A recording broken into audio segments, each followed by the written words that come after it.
अब हम देखते हैं डिकम्पोजिशन रिएक्शन। तो डिकम्पोजिशन रिएक्शन की जब बात आती है, देखो जो डिकम्पोजिशन रिएक्शन होता है ये जस्ट अपोजिट होता है किसके, कॉम्बिनेशन रिएक्शन। जस्ट अपोजिट है ना, अपोजिट कॉम्बिनेशन रिएक्शन। याद रखना जो कॉम्बिनेशन रिएक्शन में क्या होता था, दो सब्सटेंस होते थे आपस में कंबाइन होकर सिंगल सब्सटेंस बनाते थे।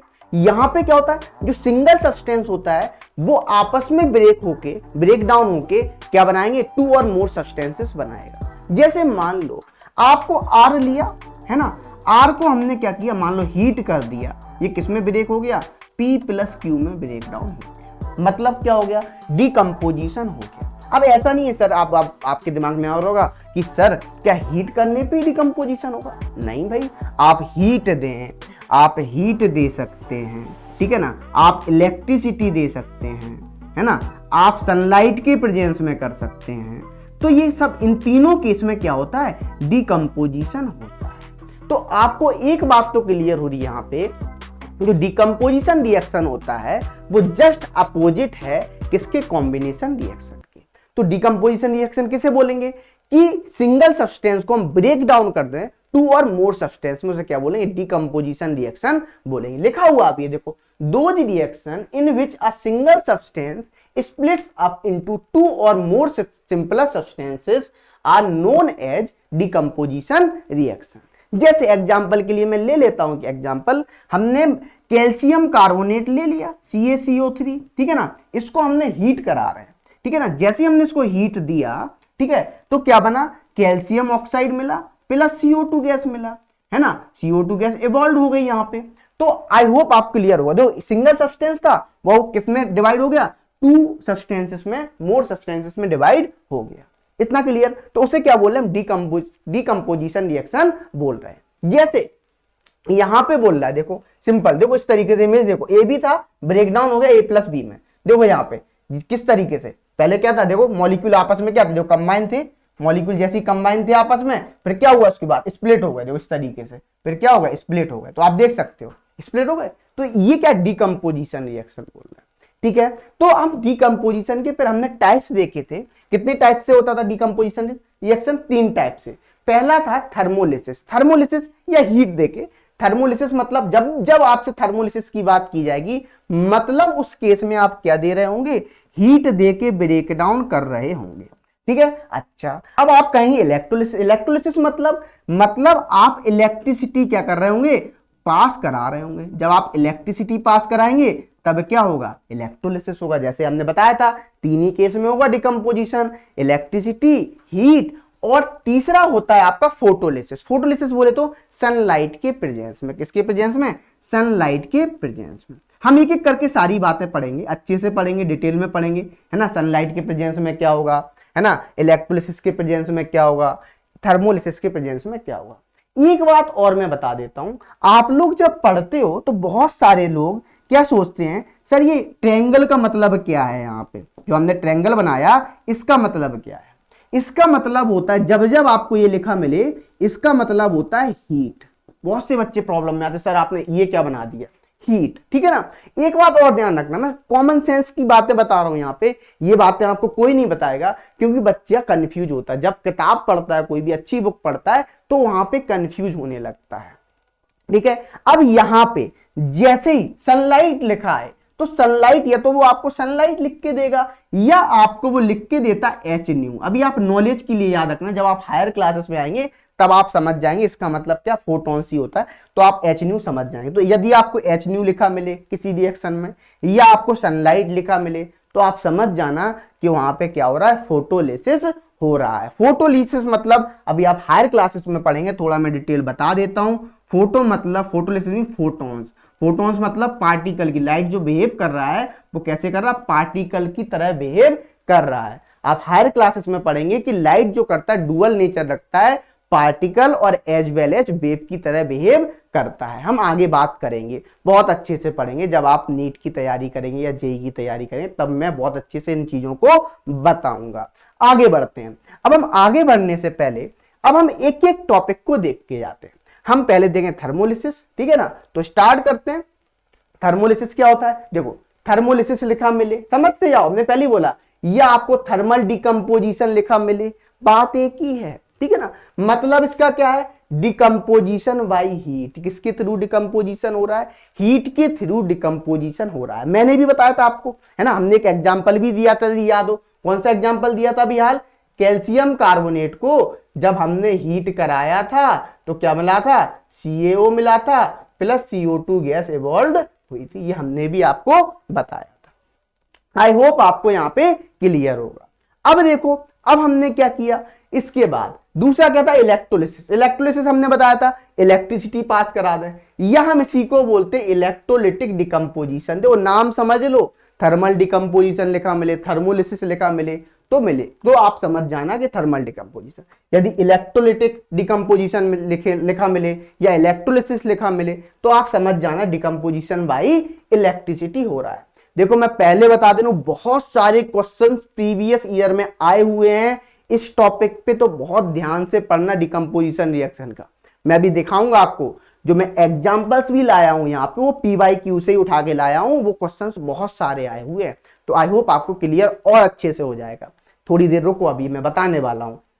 अब देखो फोटोलिसिस बोला जाए, फोटोलिसिस मतलब फोटो डिकम्पोजिशन, या हम डिकम्पोजिशन बाय लाइट, सनलाइट या लाइट, बात एक ही है, ठीक है ना, याद रखना। और लाइट को हमने लिखने का प्रेजेंटेशन भी आपको एक बताया था, HNU भी लिखते हैं, ठीक है ना। आपको यदि मान लो कोई, आप जब अच्छी किताब पढ़ेंगे तो आपको वहां पे HNU लिखा मिलेगा, फिर आपको दिमाग अरे अरे सर ने तो बताया ही नहीं था HNU क्या होता है, फिर बच्चा कंफ्यूज होने लगा। नहीं भाई, हमारे बच्चे को कंफ्यूज नहीं होना है, इसी तरीके से मैं बताता जा रहा हूं, ठीक है ना, हर वीडियो में। तो देखो अब नेक्स्ट है, अब हमें स्टार्ट करना है, हमने ये तीनों चीजों के बारे में बता दिया, अब हमें स्टार्ट करना थर्मल डिकम्पोजिशन किसे बोलते हैं। तो थर्मल डिकम्पोजिशन किसे बोलेंगे, सिंपल लैंग्वेज में जो हीट की प्रेजेंस में होगा उसे क्या बोलेंगे, थर्मल डिकम्पोजिशन बोलेंगे। तो लिखा हुआ भी है decomposition reaction which are carried out by heating. किसके द्वारा हो रही है, हीट के द्वारा हो रही है, उसे क्या बोल रहे हैं हम, थर्मल डिकम्पोजिशन बोल रहे हैं। अच्छा, यदि मान लो आपको इलेक्ट्रोलिसिस बोलता, आप इलेक्ट्रोलिसिस बताएं, इलेक्ट्रोलिटिक डिकम्पोजिशन बताएं, तो आप क्या बोलते, यहीं पे simple decomposition reaction which are carried out by passing electricity. मतलब इलेक्ट्रिसिटी को पास करने के बाद जो डिकम्पोजिशन होगा उसे क्या बोलेंगे हम, इलेक्ट्रोलिटिक डिकम्पोजिशन बोलेंगे। तो डेफिनेशन बनाना सीखो, यहाँ पे डेफिनेशन बनाना मैं सिखा रहा हूं, तो समझ में आ गया। ये तो थर्मल डिकम्पोजिशन की, यदि आपको मान लो इलेक्ट्रोलिटिक डिकम्पोजिशन की लिखनी हो, अभी आएगी वो भी हम बताएंगे, लेकिन मैं यहाँ पे एक सिंपल तरीका बता रहा हूँ लिखने का, किस तरीके से आप बना सकते हैं। एक डेफिनेशन याद रखें, उससे कई सारी डेफिनेशन आप बता सकते हैं। अब देखो आगे बढ़ते हैं, तो देखो थर्मल डिकम्पोजिशन का एक अपन एग्जांपल ले रहे हैं यहाँ पे ऑफ फेरस सल्फेट, बहुत फेमस एग्जांपल है, और हम जितनी बार बोले very very very very infinite times very important है, इतना इंपॉर्टेंट क्वेश्चन है ये। अब आप कहोगे सर क्यों, क्योंकि ये यही इंपॉर्टेंट नहीं है, हायर क्लासेस के लिए भी इंपॉर्टेंट है। जैसे आपको मैंने लिया, इसने फेरस सल्फेट लिया, मैं आपको पूरा करा के दिखाता हूं। आप जो फेरस सल्फेट एक्चुअल में एडजस्ट करता है वो FeSO4.7H2O में एडजस्ट करता है, ठीक है ना। अब इसको हम क्या बोलते हैं, ये किस कलर का होता है, ये कलर का होता है ग्रीन कलर का, याद रखना किस कलर का है, ग्रीन कलर का, ठीक है। अच्छा, अब हमने इसको जैसे ही हीट किया, ठीक है ना, जैसे ही हम इसको हीट करते हैं तो क्या बनता है, तब बनता है आपका FeSO4 प्लस 7H2। मतलब ये कैसे क्रिस्टल्स मिल जाते हैं आपको, व्हाइट क्रिस्टल्स मिल जाते हैं, कैसे, व्हाइट क्रिस्टल। अब क्या हुआ, ये इंपॉर्टेंट क्यों हो जाती है, अभी समझना, ये बहुत इंपॉर्टेंट क्यों हो जाती है ये भी समझना। तो FeSO4 मिल गया, सॉरी क्या मिल गया, FeSO4 मिल गया। अब जैसे ही FeSO4 मिला, फेरस सल्फेट, इसको क्या बोलते हैं अपन, फेरस सल्फेट, नाम लिख लेना, फेरस सल्फेट।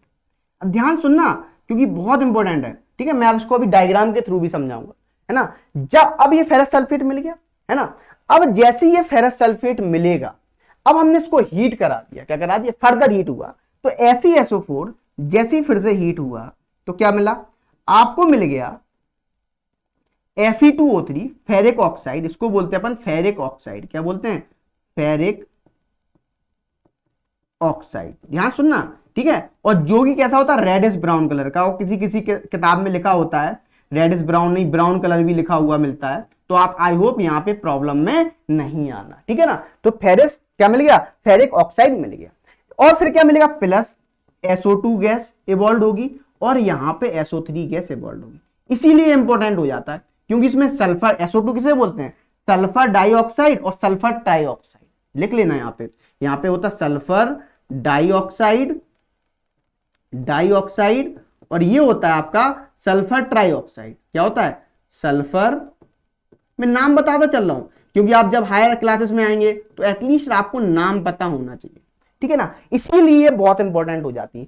यही एक इकलौती रिएक्शन है जहां पे आपको SO2 भी मिलता है ना, और SO3 भी मिलता है, याद रखना, SO2 भी मिल रहा है और SO3 भी मिल रहा है, इसीलिए इंपॉर्टेंट हो जाती है। और इतनी मतलब बैड स्मेल आती है, जो आपकी नोज होती है वो क्या होती है, चोकिंग हो जाती है, इतनी बैड स्मेल आती है, ठीक है। तो इतना क्लियर। तो यहां पे जब भी आप FeSO4 को हीट करेंगे आपको Fe2O3 भी मिलेगा, प्लस और क्या मिलेगा, SO2 भी मिलेगा और SO3 भी मिलेगा। तो आई होप आपको इतना क्लियर होगा। देखो तो मैं आपको यहाँ पे एक्सपेरिमेंटल भी दिखा देता हूं।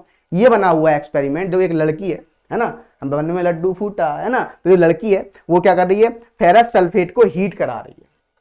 पहले किस कलर में था फेरस सल्फेट, देख सकते हो ग्रीन कलर, और जैसे हीट कराया तो कैसा मिला, व्हाइट कलर। इसको बोलते हैं एक्चुअली, आप अभी आगे पढ़ोगे, एसिड बेस सॉल्ट पढ़ाऊंगा तो मैं एक बात और वहां पे बताऊं, उसको बोलते हैं हाइड्रेटेड वाटर, है ना, हाइड्रेटेड फेरस सल्फेट। इसको क्या बोलते हैं, एनहाइड्रस, क्या बोलते हैं, एनहाइड्रस फेरस सल्फेट। तो याद रखोगे, है ना। अच्छा अब देखो, अब हम बात कर रहे हैं जब यहाँ पे जब हमने हीट किया, देखो लड़की क्या करनी, नोज को क्या करने लगी, चोकिंग होने लगी, बहुत बैड स्मेल आती है जैसे हमने हीट किया, है ना। तो देख सकते हैं आप यहाँ पे ये भी परेशान हो गई। ऐसे आप लेबोरेटरी में जब करेंगे इस एक्सपेरिमेंट को तब आपको पता चलेगा हाँ भाई सर सही बोल रहे थे, ठीक है ना, कि बहुत गंदी स्मेल आ रही है। आगे बढ़ते हैं, अब हम बढ़ते हैं यहाँ पे नेक्स्ट। तो देखो मैंने यहाँ पे रिएक्शन भी करके दिखाई हुई है, क्या लिखा हुआ है, देखो लॉस ऑफ वाटर मॉलिक्यूल, समझना यहाँ पे सब मैंने बताया हुआ है, अब बस लिखा है, हम इसको एक्सप्लेन कर देते हैं। लिखा हुआ देखो, further heating anhydrous ferrous sulphate, हमने बताया था उसको क्या बोलते हैं हम, एनहाइड्रस सल्फेट, है ना, फेरस सल्फेट, उसको क्या बोलते हैं, हाइड्रेटेड फेरस सल्फेट। तो देखो अब हीटिंग इफेक्ट किया है एनहाइड्रस फेरस सल्फेट, क्या आपका FeSO4, याद रखना, इसको बोल रहे हैं एनहाइड्रस फेरस सल्फेट। जैसे इसको हमने हीट किया तो क्या मिला हमें, ब्राउन सॉलिड मिला। ये अभी सैंपल पेपर 2021 में भी क्वेश्चन आया था, अभी जस्ट सैंपल पेपर 2021 में, यदि आप देखोगे तो आपको ये क्वेश्चन मिल जाएगा वहां पे, ठीक है ना। अच्छा, along with characteristics smell of burning sulphur, और हमने क्या किया, इसको कैरेक्टरिस्टिक, जैसे हमने हीट किया तो कैरेक्टरिस्टिक स्मेल आने लगी किसमें, बर्निंग ऑफ सल्फर में। तो देखो क्या हुआ, फेरस सल्फेट को हमने हीट किया, ग्रीन कलर का था, आपको व्हाइट मिल गया, फिर हमने क्या किया, ब्राउन कलर का मिला, फिर यहाँ पे क्या था, सल्फर डाइऑक्साइड मिला और सल्फर ट्राई ऑक्साइड मिला। तो देखो एक बात समझो, यहाँ पे सिंगल सब्सटेंस था, यदि हम बात करें सिंगल सब्सटेंस था, और ये कितने में डिवाइड हो गया, 2 और मोर सब्सटेंस में, तो एक टाइप की क्या हो गई, डिकम्पोजिशन रिएक्शन हो गई। वो भी कौन सी, थर्मल डिकम्पोजिशन। थर्मल डिकम्पोजिशन क्यों बोला, क्योंकि हम यहाँ पे क्या दे रहे हैं, हीट दे रहे हैं, हीट दे रहे हैं, तभी ये क्या है, थर्मल डिकम्पोजिशन रिएक्शन हो रही है। तो आपसे क्वेश्चन पूछ लेता है थर्मल डिकम्पोजिशन रिएक्शन का एग्जांपल बताओ, बहुत सारे आपसे एग्जांपल पूछ सकता है। जैसे मैं एक एग्जांपल और बता देता हूं यहां पे समझाने के लिए थर्मल डिकम्पोजिशन का। जैसे मान लो आप CuSO4 ले लो, है ना, .5H2 ले लो, इसको आप हीट करो तो क्या मिलेगा, जैसे आप हीट करेंगे तो क्या मिलेगा, CuSO4 प्लस, ये भी हीट देने पे, ठीक है ना, ये क्या था, हाइड्रेटेड था, ये कैसा होगा, एनहाइड्रेटेड हो गया, ठीक है ना। इस तरीके से आप समझ सकते हैं, हीट देने पे वाटर मॉलिक्यूल निकल गए, है ना। जब जब आप हीट देंगे तो वो कौन सी रिएक्शन होगी आपकी, थर्मल डिकम्पोजिशन रिएक्शन होगी। और भी आप एग्जांपल ले सकते हैं, जैसे मान लो CaCO3 ले लिया, हमने बहुत अच्छा एग्जांपल लिया, ठीक है ना। CaCO3 को आप हीट करेंगे, क्या करेंगे, हीट करेंगे, जैसे ही आप हीट करेंगे तो क्या मिलेगा आपको, CaO मिलेगा प्लस CO2 मिलेगा, ये भी क्या थर्मल डिकम्पोजिशन रिएक्शन है। आई होप आपको यहां पे क्लियर हो रहा होगा, ठीक है। अच्छा आगे बढ़ते हैं, अब हम एग्जांपल नंबर 2 लेते हैं। हमने लिया thermal decomposition of lead nitrate, ये भी बहुत इंपॉर्टेंट क्वेश्चन, बहुत बार बोर्ड में आया है, आप उठा के देख लेना भाई, इतिहास, मैं झूठ नहीं बोल रहा हूं, इतिहास उठा के देखना, आपको बहुत सारे क्वेश्चंस मिल जाएंगे। अब हमने जैसे लेड नाइट्रेट लिया तो लेड नाइट्रेट को हमने हीट किया, PbNO3 का होल ट्वाइस, है ना, इसको हमने क्या किया, हीट किया, इसको क्या बोलते हैं अपन, लेड नाइट्रेट। तो अब आपको नाम भी लिखना आना चाहिए, मुझे पता है बहुत से बच्चे क्लास 10th में थे, 9th में थे सॉरी, तो उन्होंने बहुत अच्छे से पढ़ाई नहीं की है, तो मैं उनको लिखने का तरीका बता देता हूं, लेड नाइट्रेट का हम फॉर्मूला कैसे लिखेंगे। कि जो लेड पे जो चार्ज होता है वो कितना +2 है, ठीक है ना, और नाइट्रेट पे जो चार्ज है वो क्या है -1 है, ठीक है ना।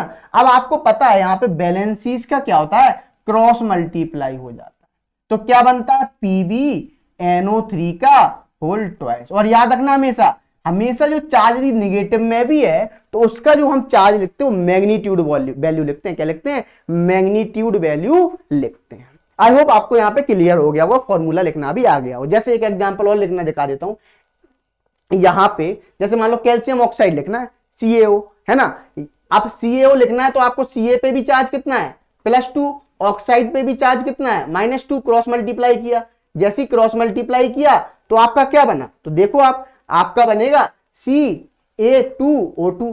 अब आप क्या लिखते हो, इसको सिंपलेस्ट होल रेशियो में लिखते हो, सिंपलेस्ट होल रेशियो बोले तो CaO लिखते हो। इस तरीके से आप क्या लिखते हो, मॉलिक्यूलर फॉर्मूला लिखते हो। आई होप आपको यहाँ पे क्लियर हो गया होगा, ठीक है ना, कंपाउंड को कैसे लिखना है। तो PbNO3 का होल ट्वाइस, क्योंकि बच्चों के दिमाग में आ रहा होगा सर आपने यही फॉर्मूला क्यों लिखा, क्योंकि नाइट्रेट पे -1 चार्ज था और लेड पे +2 चार्ज था। अब देखो जैसे हम इसको हीट करेंगे तो आपको क्या मिलेगा, एक तो मिलेगा PbO, क्या मिलेगा, सॉरी PbO मिलेगा, है ना। हम देख लेते हैं यहाँ पे PbO ये लिखा हुआ है PbO लेड ऑक्साइड, ठीक है ना। एक मिलेगा आपको NO2, एक मिलेगा O2। याद रखना बच्चा पार्टी, जो आपका NO2 होता है, जो आपका NO2 होता है वो रेडिश ब्राउन कलर की गैस होती है।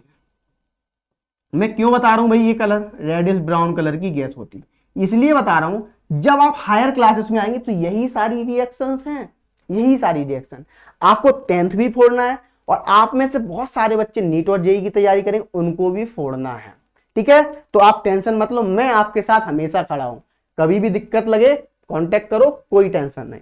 अब देखो रेडिश ब्राउन कलर की गैस है, ठीक है ना, ठीक है, इतना क्लियर। तो आपसे पूछ सकता है, ठीक है, तो देखो मैं आपको दिखा देता हूं यहाँ पे। अब आप देखेंगे जब आपने हीट किया, ये बर्नर, इसको क्या बोल रहे हैं, बर्नर बोल रहे हैं, ठीक है ना, इसको हीट किया लेड नाइट्रेट को, तो आपको क्या मिल गया, लेड ऑक्साइड मिला होगा। यहाँ पे देखो रेडिश ब्राउन कलर की गैस निकल रही है, इसको क्या बोला है, NO2 गैस, क्या है, NO2, ठीक है ना, इतना क्लियर हो गया, NO2 गैस निकल रही है। अब देखो यहाँ पे हम देख सकते हैं, तो हीट किया लेड नाइट्रेट, कलरलेस था, तो देखो क्या मिला, हमें लेड ऑक्साइड मिला, वो भी किस कलर का मिला, येलो कलर का। याद रखना ये कलर भी याद रखना, कैसा मिल रहा है, हमें येलो कलर का मिल रहा है, ठीक है ना। अच्छा अब NO2 कैसी है, ब्राउन फ्यूम्स बोलो या रेडिश ब्राउन, आप जब बुक्स पढ़ेंगे तो आपको ब्राउन भी लिखेगा, नहीं तो आप बोलोगे सर ये तो यार आप गलत बता रहे हैं, हमने तो ब्राउन पढ़ा है। लेकिन जब आप देखेंगे तो रेडिश ब्राउन भी बोल सकते हैं, आप ब्राउन कलर भी बोल सकते हैं, गलत नहीं है। और ऑक्सीजन गैस मिली, मतलब नाइट्रोजन डाइऑक्साइड आपको मिल गया। तो आपसे पूछ सकता है रेडिश, जो आपका नाइट्रोजन डाइऑक्साइड होता है वो किस कलर की गैस होती है, तो आप बोलेंगे वो कैसी होती है, रेडिश ब्राउन कलर की गैस होती है, ब्राउन फ्यूम्स मिलती है वहां पे। अच्छा अब देखो ये भी आपकी रिएक्शन कैसी है, थर्मल डिकम्पोजिशन है, वो भी कौन सी है, देखो हीट दिया है, इसको हीट दिया है तो इसको क्या बोल रहे हैं, हम थर्मल डिकम्पोजिशन बोल रहे हैं। आई होप आपको क्लियर होगा। तो क्योंकि देखो हमने सिंगल सब्सटेंस लिया था, सिंगल सब्सटेंस से कितने हो गए, 2 और मोर सब्सटेंस में ब्रेक डाउन हो गया, तो उसे क्या बोलते हैं, हम थर्मल डिकम्पोजिशन बोलते हैं। आई होप आपको यहाँ पे क्लियर होगा। नेक्स्ट चलते हैं। अब देखो ये हमने बताया था CaCO3, है ना, calcium carbonate, thermal decomposition of calcium carbonate, इसको क्या बोलते हैं, कैल्शियम कार्बोनेट, या इसी को हम बोलते हैं मार्बल। मार्बल का फॉर्मूला भी होता है। अब आप कहोगे सर आप क्यों बताते हुए चल रहे हो ये सारी बातें, मैं इसलिए बताते हुए चल रहा हूं कि जब आप एसिड बेस्ड सॉल्ट पढ़ें तो आपको प्रॉब्लम ना आए, क्योंकि ये क्वेश्चन आपको मार्बल के थ्रू, प्रीवियस ईयर क्वेश्चन उठाएंगे तो मार्बल के थ्रू आपको बहुत सारे क्वेश्चन मिले होंगे। अब बच्चे को मार्बल का फॉर्मूला ही नहीं पता है, तो आपको मार्बल का फॉर्मूला पता होना चाहिए। जैसे आप इस मार्बल को हीट करोगे, हमने बहुत बार बताया, अभी इससे पहले बताया, तो कैल्शियम ऑक्साइड मिल गया प्लस CO2 गैस इवॉल्व हो गई, ठीक है ना, इतना क्लियर। तो ये मैं आई होप आपको क्लियर होगा, क्योंकि मैं पहले भी बहुत बार इसको एक्सप्लेन कर चुका हूं।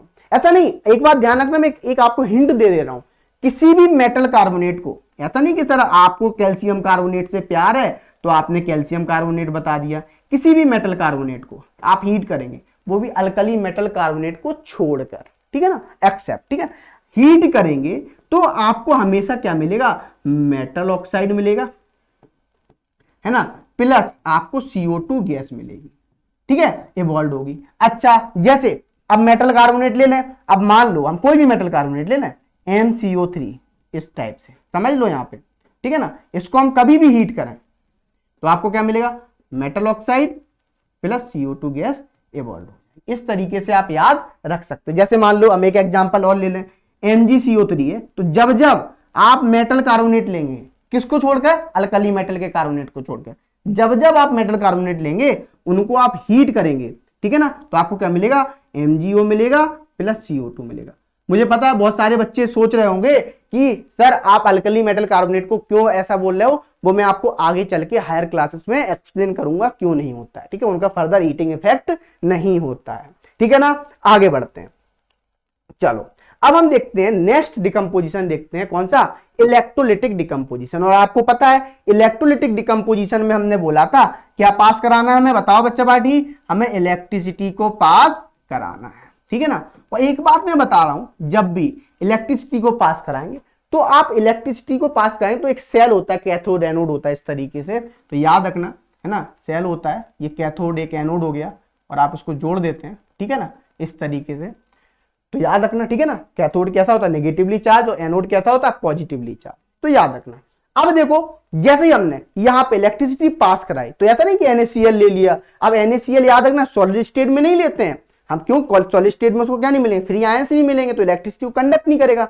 हमेशा हम जो NaCl लेते हैं या तो लिक्विड स्टेट में लेंगे, कैसा लेंगे, लिक्विड स्टेट में लेंगे, या हम क्या लेंगे, मोल्टन स्टेट में लेंगे। याद रखना इस बात को, ये क्वेश्चन पूछा जाता है, क्यों लेते हैं, इसीलिए लेते हैं क्योंकि वहां पे फ्री आयंस मिल जाते हैं, क्या मिल जाते हैं, फ्री आयंस मिल जाते हैं, ठीक है ना। अब देखो जैसे हमने NaCl से, सोडियम क्लोराइड से क्या पढ़ाया, क्या पास करा, इलेक्ट्रिक करंट को पास कराया, इलेक्ट्रिक करंट या इलेक्ट्रिसिटी भी लिख सकते थे, पास कराई तो क्या मिल गया हमें, Na मेटल मिल गया, सोडियम मेटल मिल गया और क्लोरीन गैस इवॉल्व हो गई। तो ये किसकी वजह से डिकम्पोजिशन हुआ, देखो सिंगल सब्सटेंस था, इलेक्ट्रिसिटी की वजह से डिकम्पोजिशन हुआ, टू मोर सब्सटेंस में, तो देखो आप उससे क्या बोल रहे हो, उसे आप बोल रहे हो सिंपल इलेक्ट्रोलिटिक डिकम्पोजिशन, ठीक है। ऐसा नहीं है, आप बहुत सारे एग्जांपल ले सकते हो, मैंने NaCl का लिया, कोई बुक आप पढ़ोगे तो H2O का मिलेगा, तो बहुत सारे आपको एग्जांपल्स मिलते चले जाएंगे। आई होप आपको यहाँ पे क्लियर होगा। अब नेक्स्ट देखते हैं अपन कौन सा, फोटोलिसिस या फोटो डिकम्पोजिशन। फोटो डिकम्पोजिशन बोला जाए मतलब किसके प्रेजेंस में, सनलाइट, है ना, सनलाइट के प्रेजेंस में, या लाइट भी लिख सकते हैं, है ना, या आप क्या लिखेंगे, H भी लिखा हुआ मिलेगा। मैं अपने बच्चों को डिस्टर्ब नहीं करना चाहता भाई, उसको कुछ भी मिले आप वो समझ जाए भाई ये चीज ये होती है, ठीक है ना। H इसको बोलते हैं न्यू, है ना, क्या बोलते हैं न्यू, इसको क्या बोलते हैं H, ठीक है ना। अभी हायर क्लासेस में पढ़ेंगे H क्या होता है, न्यू क्या होता है, इन सबको आप अच्छे से पढ़ेंगे। अब देखो, अब जैसे फोटो डिकम्पोजिशन करेंगे, किसका आप कर रहे हैं, सिल्वर क्लोराइड का कर रहे हैं, तो जैसे आप सिल्वर क्लोराइड का आप फोटो डिकम्पोजिशन कर रहे हैं तो आप देख रहे होंगे ये क्या है, यहाँ पे जब डिकम्पोजिशन नहीं हुआ, बिफोर डिकम्पोजिशन, ठीक है ना, हमने क्या रखा, सिल्वर क्लोराइड रखा और सन पड़ रहा है, सन की लाइट्स पड़ रही हैं, ठीक है ना। थोड़े दिन बाद क्या, थोड़े टाइम बाद, ठीक है ना, तो देखो यदि हम देखें यहाँ पे फॉर सम टाइम के बाद कैसा हो गया, वो ग्रे कलर का हो गया, कैसा हो, ग्रे सिल्वर हो गया, मतलब जो आपका जो सिल्वर का कलर था वो कैसा हो गया, ग्रे हो गया, मतलब आफ्टर डिकम्पोजिशन। और पहले कैसा था, पहले था ये व्हाइट, कैसा था, व्हाइट थे, व्हाइट क्रिस्टल्स थे, और थोड़ी देर बाद ये ग्रीन क्रिस्टल्स हो गए। आई होप आपको यहाँ पे क्लियर होगा, तो मैं आपको दिखा देता हूं कैसे हुआ, ग्रे कलर का आपका हो गया, कैसा हो गया, थोड़े टाइम बाद कैसा हो गया, ग्रे कलर का हो गया। अब देखो, अब हम बात कर लेते हैं थोड़ा आगे, यदि, है ना, मैं आपको रिएक्शन दिखा देता हूं। तो देखो आपने जब AgCl लिया, क्या लिया, AgCl लिया, इसको आपने क्या करा, सनलाइट प्रेजेंस, क्या करा, सनलाइट के प्रेजेंस में आपने रिएक्शन कराई, ठीक है ना, सनलाइट, तो क्या हुआ स्टार्टिंग में, तो आपको Ag मिला, है ना, प्लस Cl2 मिलेंगे, वो भी सॉलिड। ये मतलब आप समझ, S का मतलब क्या, सॉलिड, में पहले ही बता चुका हूं। G का मतलब क्या, गैस, क्लोरीन गैस इवॉल्व हो गई। तो जो आपको सिल्वर मिला वो किस कलर का मिला, ग्रे कलर का मिला, कैसा मिला, ग्रे कलर का मिला। आई होप आपको यहाँ पे क्लियर होगा, ठीक है। तो आपको डिकम्पोजिशन रिएक्शन 3 टाइप के होते हैं, ये मैं बता चुका हूं। पहला कौन सा होता है, थर्मल डिकम्पोजिशन, इलेक्ट्रोलिटिक डिकम्पोजिशन, और थर्ड वन होता है फोटोलिटिक डिकम्पोजिशन। मैंने तीनों को एक्सप्लेन कर दिया। बस एक ही बात ध्यान रखना, डिकम्पोजिशन रिएक्शन हम उसे बोलेंगे कि जब एक सब्सटेंस को हम ब्रेक डाउन कर दें सिंगल, क्या 2 और मोर सिंगल सब्सटेंस में, तो उसे क्या बोलेंगे हम, उसे हम बोलेंगे क्या, डिकम्पोजिशन रिएक्शन। इसी के साथ ये टॉपिक होता है यहीं पे समाप्त। मिलते हैं आपसे नेक्स्ट टॉपिक।